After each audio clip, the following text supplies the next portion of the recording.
Hello, everybody, and welcome back to the PFN Scouting Podcast. And today, Ian and I have for you our top 50s. This is a big board update. We're also going to get into the guys that we couldn't fit into the top 50, but felt like they deserved recognition. This is a class that is so talented from, I would say, 1 to 100, 1 to 120. Like, there are guys who in other classes that are sitting outside of the top 100 that would be legitimate top 50 type guys in some other classes. It's just an incredibly talented draft class overall. It's incredibly exciting for teams that have the draft capital to try to get a couple of starters in this class. But as always, first I got to ask, Ian, how are you doing today?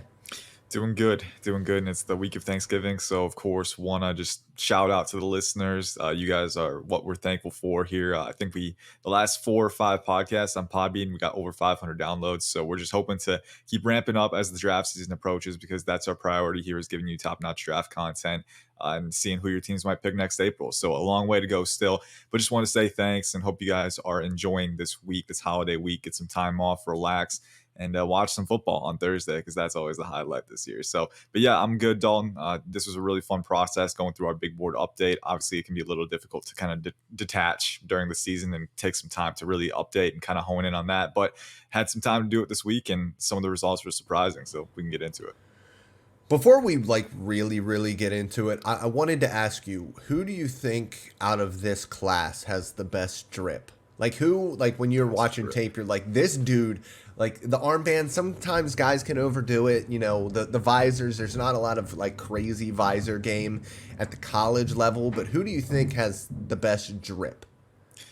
It's tough because sometimes guys mix it up, you know, like when DeMarvion Overshawn came out, like we all knew who he was, because he had like 7 armbands on each arm, right? So that's the guy. Like, I can point that out. I'll be honest, I haven't been keying in on guys who are kind of routinely rolling out the same drip.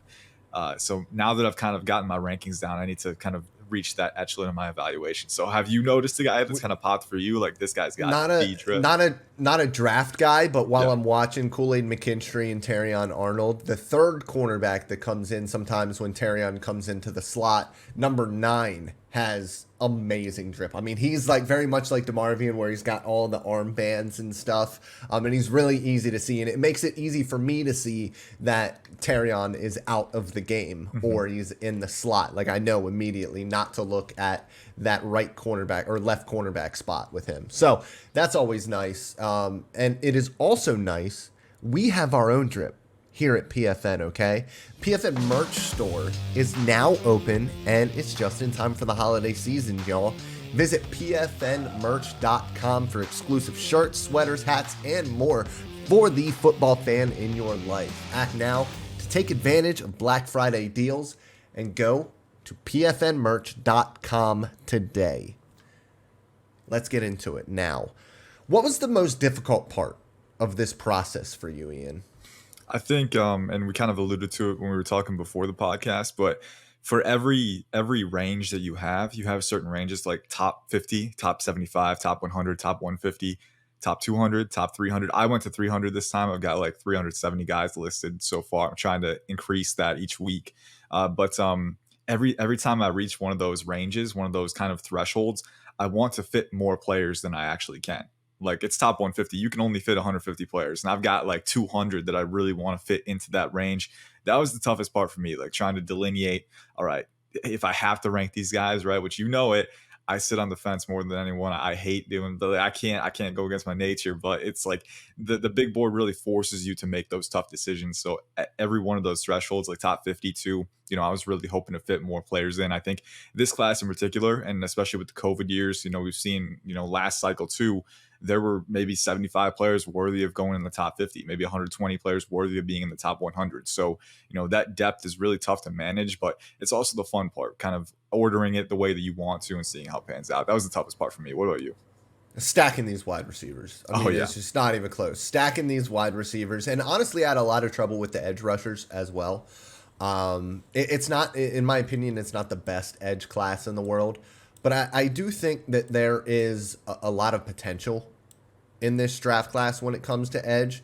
And it really makes me wonder and kind of reevaluate how I look at the position overall, because I think that there's guys in this draft class where it's like, you know what, I think that this guy is a better player right now, but the potential that this guy has and the amount of progression that we've seen with high potential edge rushers at the NFL level, I think that private positional coaches are getting that much better at bringing these guys along quickly at the NFL level. So I'm more keen to go after the high ceiling edge rusher over the guy who I think is better right now. And I think that my top 50 reflects that. So without further ado, let's get into it. We're going to go kind of 1 through 10, 11 through 20, and kind of talk about what we think is surprising, or, you know, guys we think should be higher, guys we think should be lower.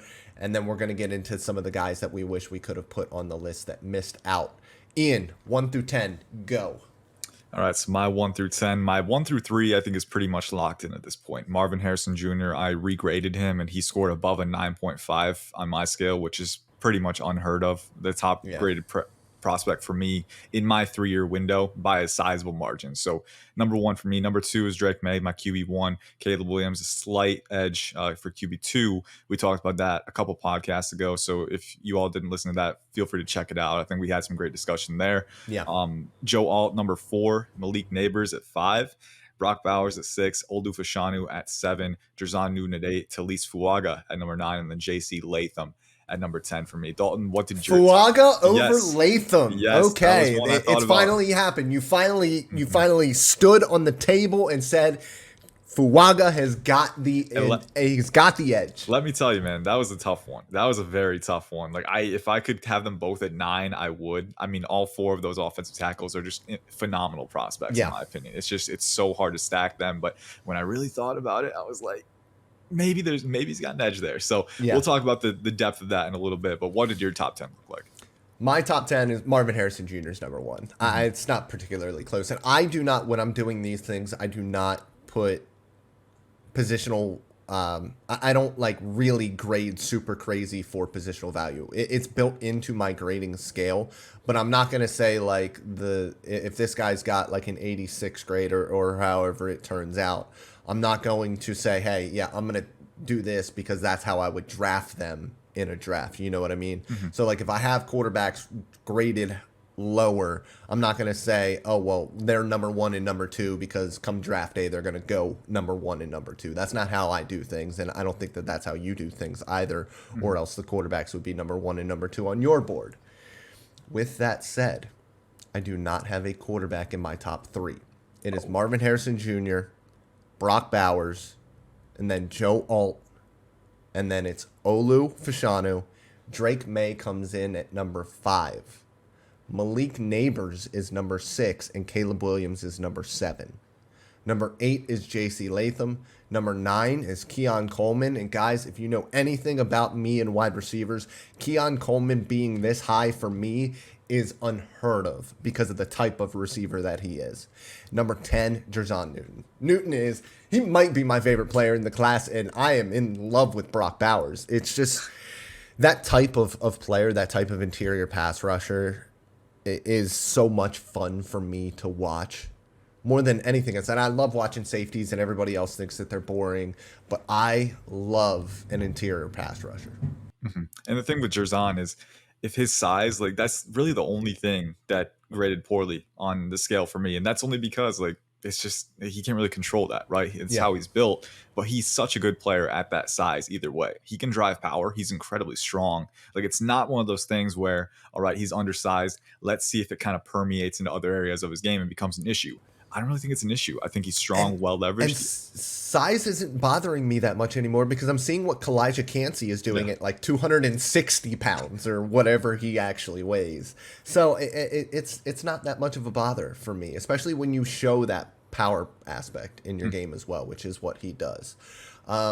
Anything stand out to you? Obviously, like the quarterbacks being a little bit lower would probably be surprising, but like I get it, right? You know, there's a lot of last year I only had 3 blue chip prospects, Bijan, Jalen Carter, Will Anderson.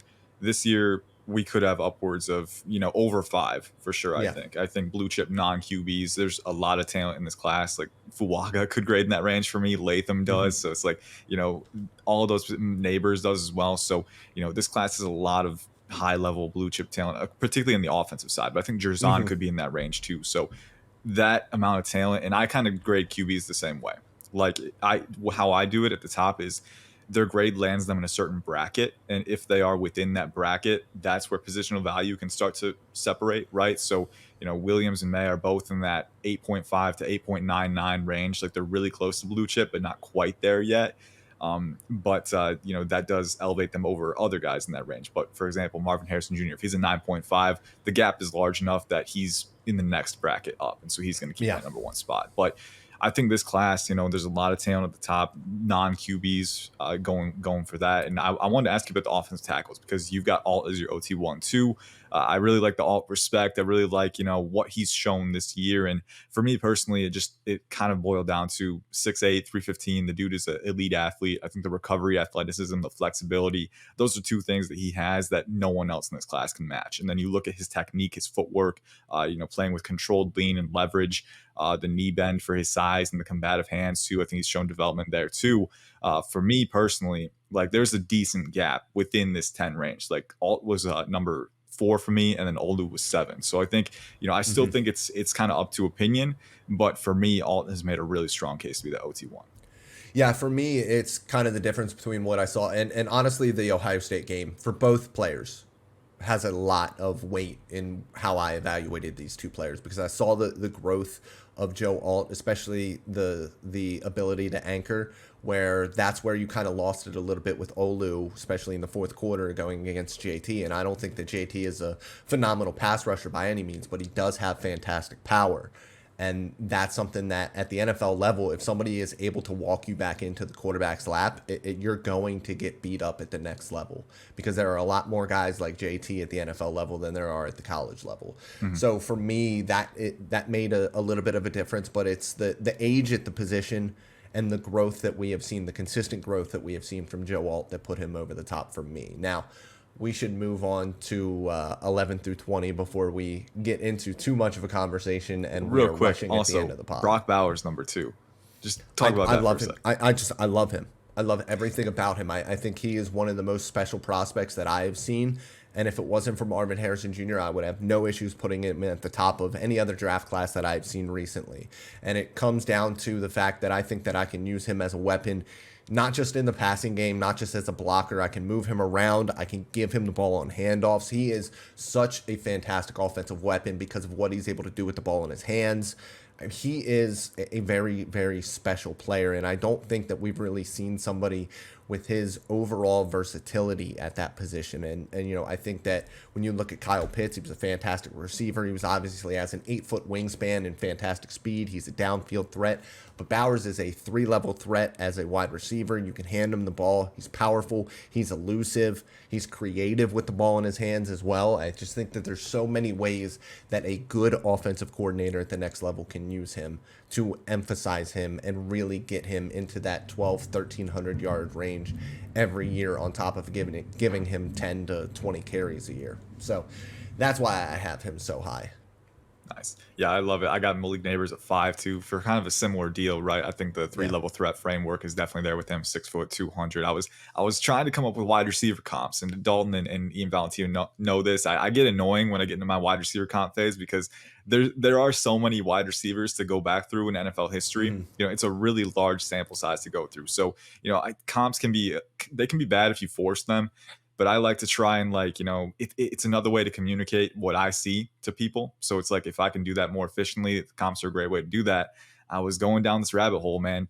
And Sterling Sharp from the Packers back in like the 90s and stuff like that. I was watching some tape of him, and I was like, I kind of see Neighbors, man. I don't want to force it, because he was on a Hall of Fame pace before he had that career-ending injury stretch. But the explosiveness, the density, the physicality. We talked about that in the summer. The dude wants all the smoke. I mean, he is always going to out-physical you, even at his size. The contact balance, the route running ability, the throttle control to suddenly accelerate and just take advantage of open space.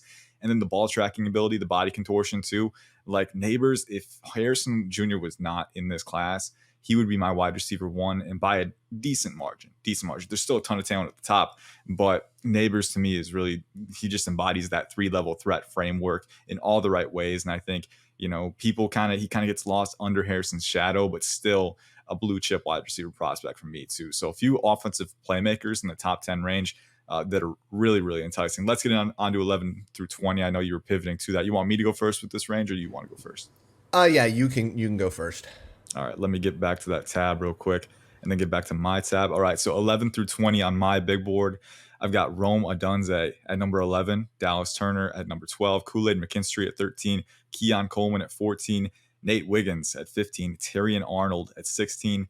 Number 17 is Chop Robinson, Emeka Egbuka, 18, Jeremiah Trotter Jr., my LB1 at number 19, and then Princely Umanmielen, edge rusher from Florida, at number 20. Dalton, who you got? Love the list. I also have Rome Odunze at 11.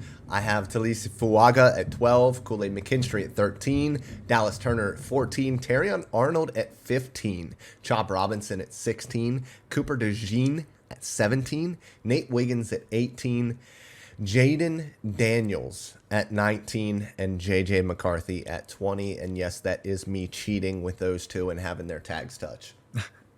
I do that every time, honestly. And with this QB class, it's really all you can do, because I don't know if any of them have separated themselves from the pack.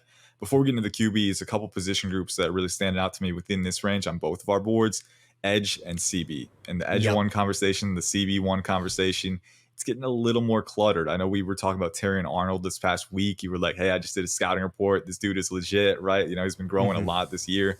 Nate Wiggins is in that conversation. Aside from that one big completion he had allowed against Tez Walker, I thought he locked Walker down and he showed the vertical speed to contend with him, right? So he's rising up the list too. You've got other players as well. CB1, Edge 1, talk to me about your thoughts parsing through those position groups, because it feels like it's getting tougher and tougher. Yeah, it is really tough. And I think it kind of all depends on what you need as a defense. If you run a lot of man coverage, if you want guys that are going to get up and press, I don't think that Kool-Aid is your guy. I think that he would be able to do the job at a high level, but I think guys like Nate Wiggins, guys like Terrion Arnold are just a little bit better when it comes to just the natural athleticism and fluidity that comes with being a man coverage corner. I think Kool-Aid might be one of the most intelligent defenders I've ever watched, especially in zone coverage. And another guy like that is Cooper, somebody who I think, could be an unbelievable safety because of how intelligent he is on the back end. I mean, also his size and ability to come up and make plays as a tackler. That's another reason why I want him at safety as well. But I think that you're really looking at a group of 4 or 5 guys that can play the position depending on what you need. And I don't think that you really need to go out of your way to, overdraft a guy, because I think that they're going to be there for the taking in the 10 to 20 range. Yeah, and that's kind of an interesting conversation to have, is that if there's multiple guys in the CB1 conversation, our team's really going to reach for that first guy, or are they going to say like, hey, there's multiple options here. Maybe I'll take the first guy at a different position where the top end depth isn't quite as great. We see those processes go through every cycle. But I wanted to ask too, Terrion Arnold, does he have a CB1 case? Because we know he's kind of been coming on really quickly in the media side. You and I, we've been watching him all the way back to that Texas game, right? Where we knew we had that conversation. This is a guy who has all the talent in the world, right? If things can click for this guy, it's gonna happen. But you and I kind of both agreed at that point, maybe he needs another year. And then he just put the pedal to the metal. He's like, nope, I'm using this year. We're trending up very quickly. And then now it's gotten to the past few weeks where he's been dominant in coverage, in run support. And you mentioned it, Kool-Aid definitely is a very smart, intelligent defender. I do have a lot of confidence in his man coverage ability too. Like, I don't think he's as explosive, quite as fluid as Arnold. I think Arnold is definitely in that superlative tier there. I still think McKinstry is a very good athlete. And then combined with that too, I think the disciplined footwork, the fast feet, the timing with his hip turns, I think the targeted physicality to gather and control receivers too, and then the ball skills as well. I think he has everything that you need to win in man.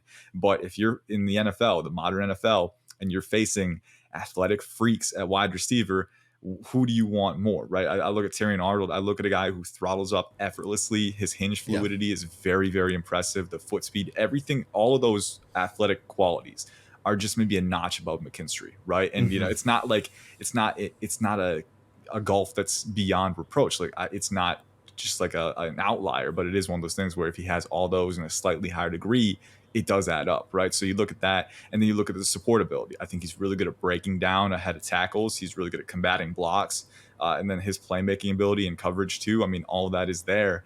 We go down the checklist. He's got a CB1 case. Mm-hmm. Yeah, he does, and I think it's really important to note both of these guys were had the ability to play basketball at Alabama as well. They both ended up choosing football, but I think that basketball background, especially when it comes to Terrion Arnold and man coverage, the patience that he has at the line of scrimmage, I think, is what has really gotten to me the most. Patience, length at the line of scrimmage, but that patience and ability to trust your athleticism. That's something that so many guys, they just kind of get a little bit jittery. They get a little bit flustered at the line of scrimmage. And then, hey, I got to carry vertically, and then they get their face crossed. And that's something that he just doesn't really allow all that often because he trusts himself. And I think that his eyes are really good in that area of the field as well. But I think, something that you talked about, his support, I think the screen game and coming up and making plays in the screen game is something that he's really improved upon. His mental trigger has gotten a lot better as well. So not the unbelievable high-end cornerback class, but like you just saw, 4 or 5 guys in that 10 to 20 range right now. Let's move on to 21 to 30. You're at it. All right. This is the fun part. This is where we really get into that range where, everyone agrees on who the top prospects are, to an extent, right? The order is going to differ, but once we get into the 20, 30, 30 to 40, 40 to 50, the variance starts to increase as you get farther down the board. It's like one of those mathematical functions or something, but it's a fun part. I love kind of seeing the variance in action. So number 21 for me, wide receiver Brian Thomas Jr. I've been really impressed with his game and, ran his grade through, and you start to wonder like, hey, his profile is pretty complete. Is there anything we can really nitpick? So I was a big fan of what I saw. Number 22, Laiatu Latu from UCLA. Number 23, Quinyon Mitchell, Toledo, corner. Number 24, Cooper DeJean. I have him. I changed his positional designation from corner to safety after a very deliberate thought process. I think you can list him either way. But for me personally, just how I think about some other similar prospects and where I had them listed in this class, that was kind of what made me make the change. Number 25, Bo Nix, quarterback, Oregon. Number 26, Andrew Makuba, safety, Clemson. Number 27, Denzel Burke, corner, Ohio State. Another very good corner who I think has gotten a little overlooked, but he's been playing very well this year. Number 28, Jared Verse, edge rusher from Florida State. Number 29, Tyleek Williams, defensive tackle from Ohio State. And number 30, Troy Fatanu, offensive lineman, Washington. Dalton, what does your 21 to 30 range look like? Number 21, Laiatu Latu, edge rusher from UCLA. 22, Amarius Mims, offensive tackle from Georgia. 23, Amika Egbuka, wide receiver, Ohio State. Number 24, Princely Uman Milan, edge rusher from Florida. Number 25, Adonai Mitchell, wide receiver, Texas. Number 26, Xavier Legette, wide receiver, South Carolina. Number 27, Jared Verse, edge, Florida State. Number 28, Kamari Lassiter, cornerback, Georgia. 29, Brian Thomas Jr., wide receiver, LSU. And then number 30, Cameron Kitchens, safety, Miami of Florida. Now, the one big question I have for you, because we talk so much in the wide receiver podcast about A.D. Mitchell, I was surprised that you had Brian Thomas Jr. graded higher than him. What was the differentiation between the two in the end? Yeah, well, as you know, like I watch prospects and I have a good impression of them, right? And I'm always updating that impression. So after that podcast, I did circle back, and it's like I know I'm going to have a high grade on him, and you will see Adonai Mitchell in my top 50. You'll actually see him in the next range. So it's not like he's super far down the board now.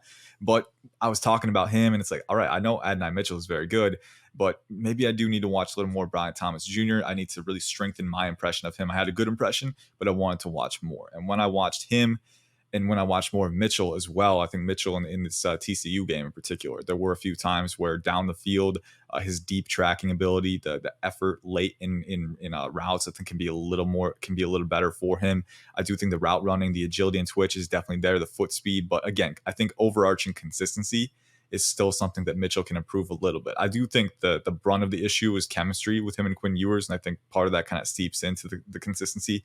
But I do think there is room for Mitchell to kind of reach that heightened level of consistency. And then I look at Brian Thomas Jr.'s tape. I think he has that both as a route runner and as a catcher at the catch point. I think, his ability to offset defenders and just explode out of stems is very impressive. I think he has I think he has a little bit better deep speed now that I've watched them both in depth. I think, I do think both of them have that vertical gear, but I think Brian Thomas Jr. is maybe a little bit better. I think his strides are a little bit quicker in that phase. I think he does have that. And then, the way that he can stack defensive backs is very impressive. The ball tracking ability over his shoulder, right, in situations of imbalance. To me, Brian Thomas Jr., the more that I look at his tape, I think Adonai Mitchell, they both have, like, if you're looking at size speed guys with route running ability, they both fall within that category. But that heightened degree of consistency and fluidity, I do think Brian Thomas Jr. might have the edge there from me. And he's explosive. He's very nuanced already. The ball tracking ability, the red zone ability as well. This is a guy who right away can have a go-to move in the NFL. That was very valuable for me. So they're both in my top 50. They're both in my top 40. But when I watched again and kind of updated my impression of those guys, I was like, wait a minute, maybe I didn't give Thomas enough credit in those areas. The other thing that I think that we have to talk about this range is edge 5 for me, Jared Verse. What has happened this year for both of us and for, I think, many people, because when I did my 2-round what I would do mock draft, I had him falling to the second round. And it's not that I don't think he's a good player, because I do think that he's a good player. But there are, in my opinion, clear flaws with his game that are going to cap his ceiling at the next level.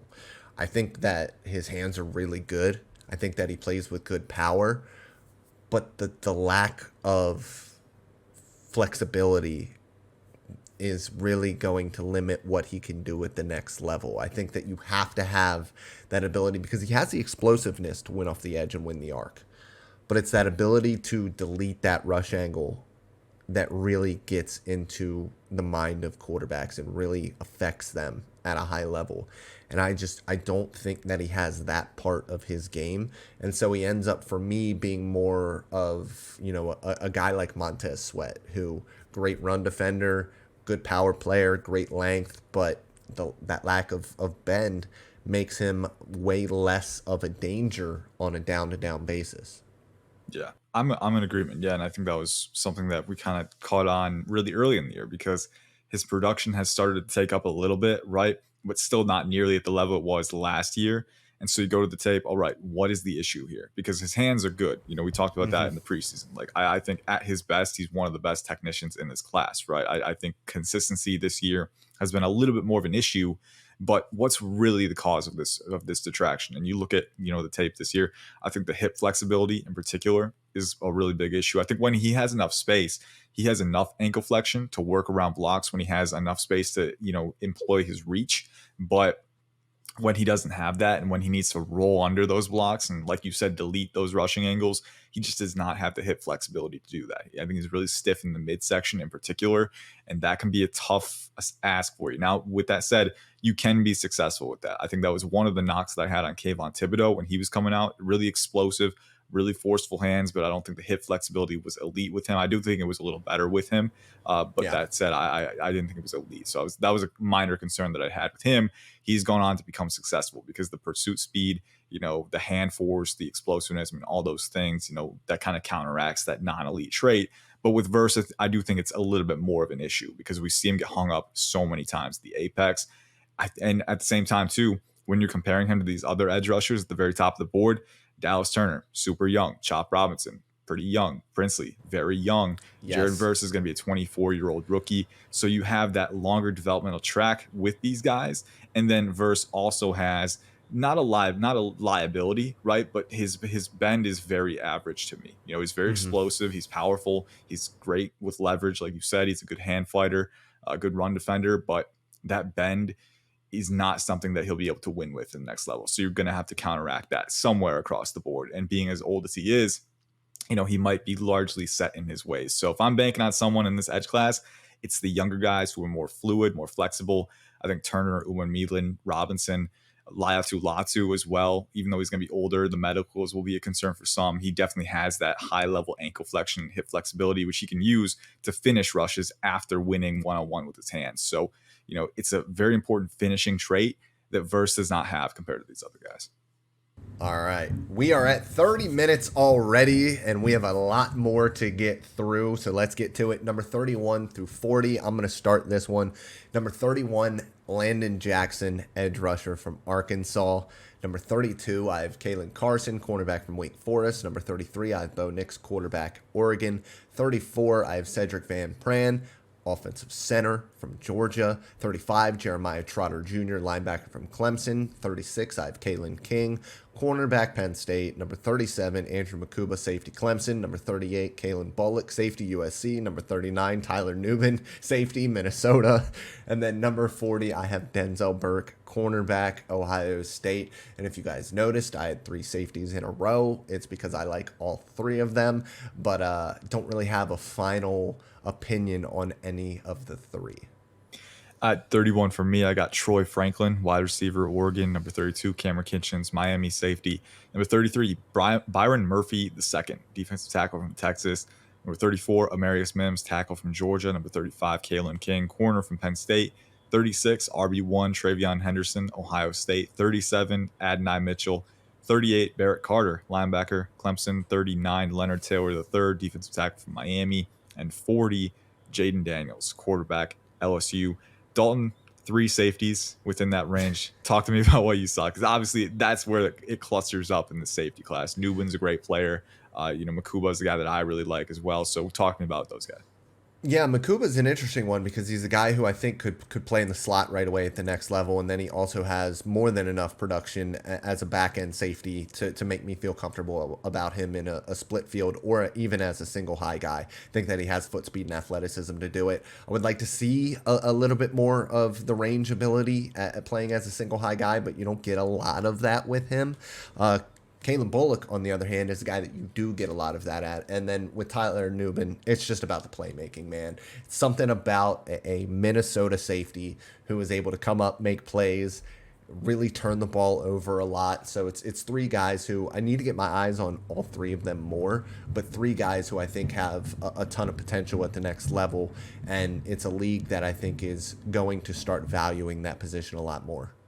Nice. Yeah, a lot of safeties is kind of a pick your poison type class. A lot of guys who have those varied skill sets. One guy that I want to shout out within this range for me is Murphy II from Texas. I was going to ask you about him. Yeah, so, real quick, because yes. I know I get long-winded and I know we don't have as very much time, but yeah. He's 6'1", over 300, almost maybe 305, 310 within that range. Super streamlined and compact for that size. I think he has good proportional length. I think he's super explosive. I love the motor that he plays with, fighting through contact. His hands and arms are always active. I think the torque reloading capacity that he has is really impressive.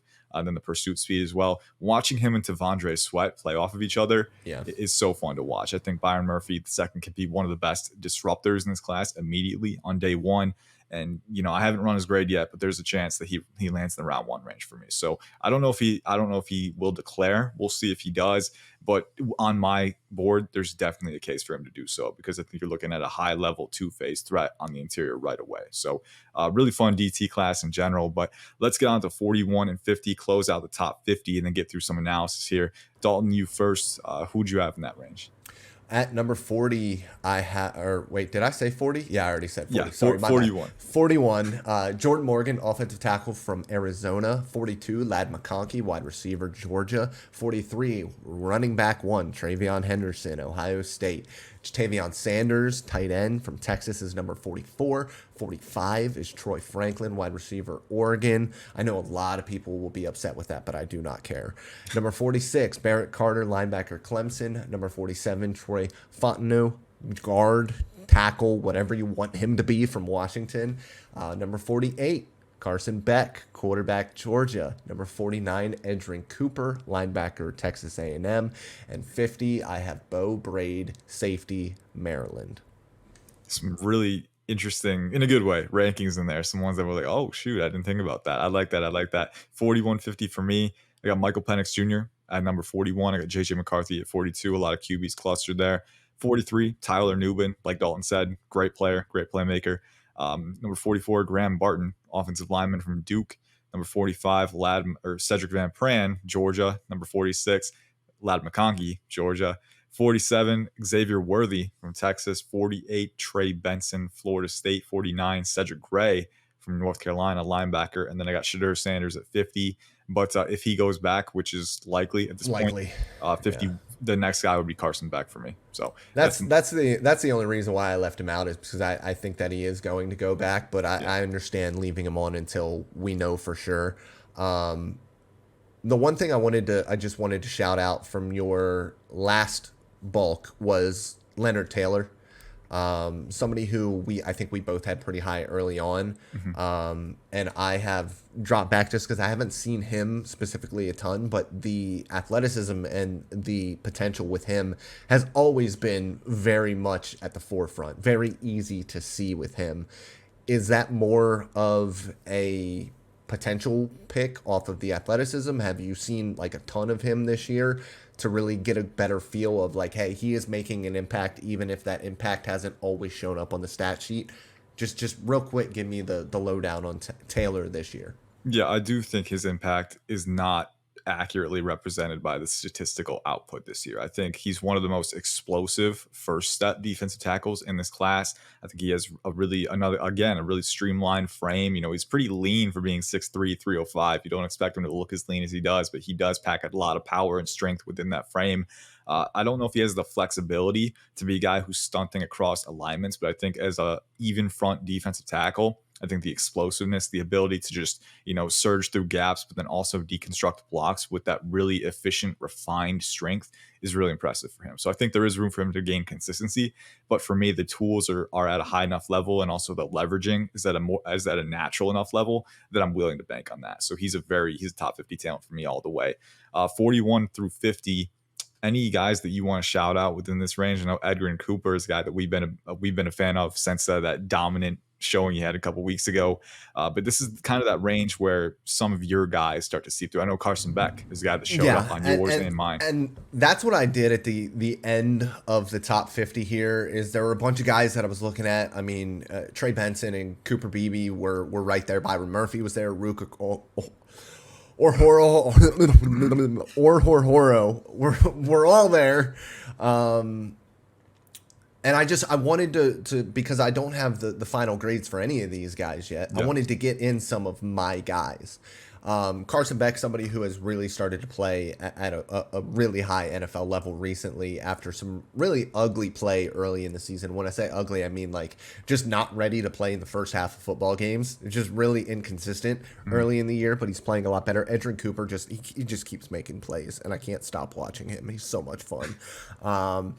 He's got great length, great athleticism. I love those kind of long, lanky guys at linebacker. I think that it fits the modern mold really well. He's able to get himself into passing lanes, and he makes every single tackle that he tries to.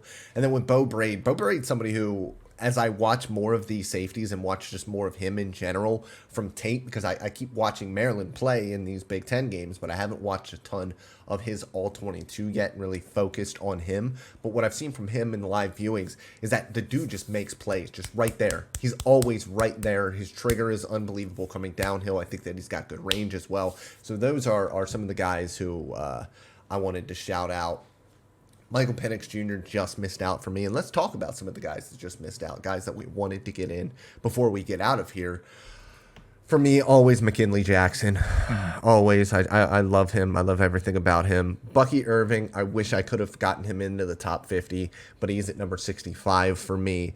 DJ James is another cornerback, and Josh Newton is another guy who, DJ James, not small as in height, but very light.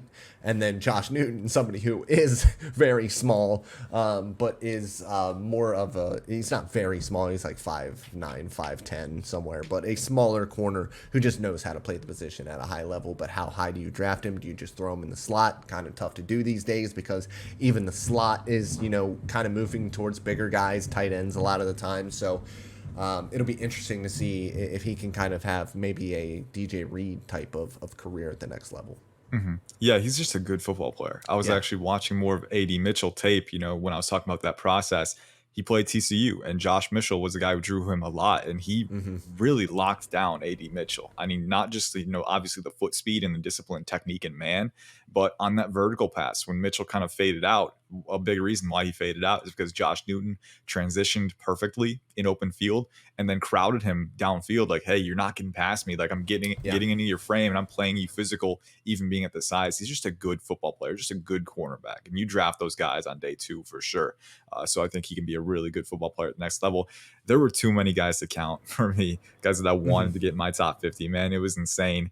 But I'm just going to go down the list here, names that kind of stand out to me. Obviously the guys that you mentioned. I think a few that I'm going to mention that are kind of new ones: Jackson Powers Johnson from Oregon and Zach Frazier from West Virginia, 2 centers who are really, really good. I think Frazier could be the top center in the class. I still have Van Prandt higher right now, but when I finalize grades, there's a chance that he passes him because Frazier is super athletic, super physical, flexible at 6'3", 305, really good at sealing those interior lanes after getting to the second level. I really like the intelligence in the athleticism and how that mixes together for him.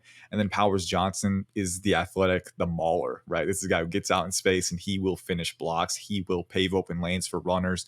And watching him it's just a really fun to watch him. We're watching him and Bucky Irving. I forgot the name for a second, even though you just said it.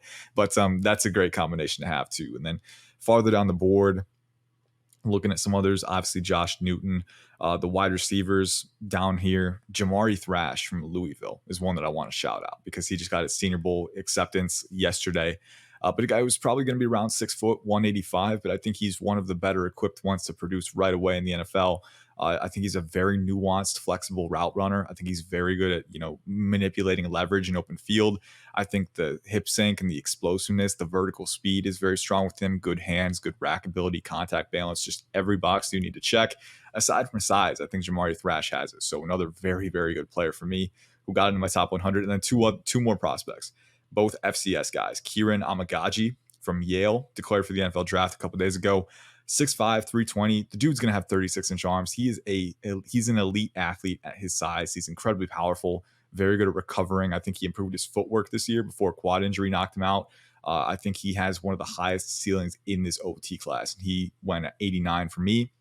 And then number 90, Kendall Bowler, cornerback from Florida A&M. This is a guy that I am planting my flag on. Watching his tape is so fun. I mean, the dude is explosive, incredibly explosive. I think he was on Feldman's Freaks list with a 40-yard dash in the 4.3s, I think a 40-inch vertical, right? So a broad jump, probably near 11 feet. So this guy is as explosive as they come. He darts downfield. He's a blink. And then in man coverage too, he's like a firecracker. The foot speed is so impressive.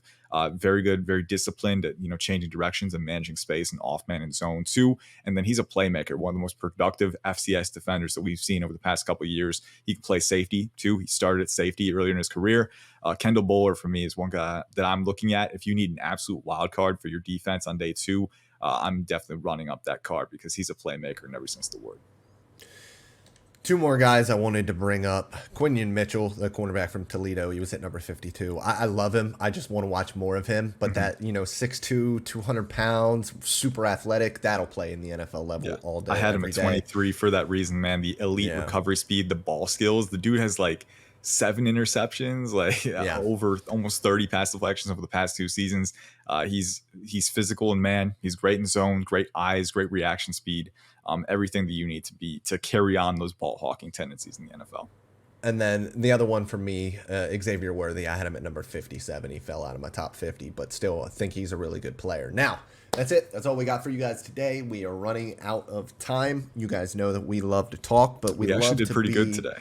Yeah, we love to be educational with this, but we also like to have fun. And I hope that the amount of fun that we do have doing this podcast shows in the product here, because this is like our Super Bowl every week. All of the draft work that we do throughout the week, we get to really show our knowledge and have a little bit of fun during this podcast. And I hope that you guys enjoy it. Hope that you guys are giving us 5 stars. I hope that you guys are getting into the YouTube comments and leaving nice comments and leaving 5-star reviews. Have a little fun with it. And as always, guys, I love you. Goodbye.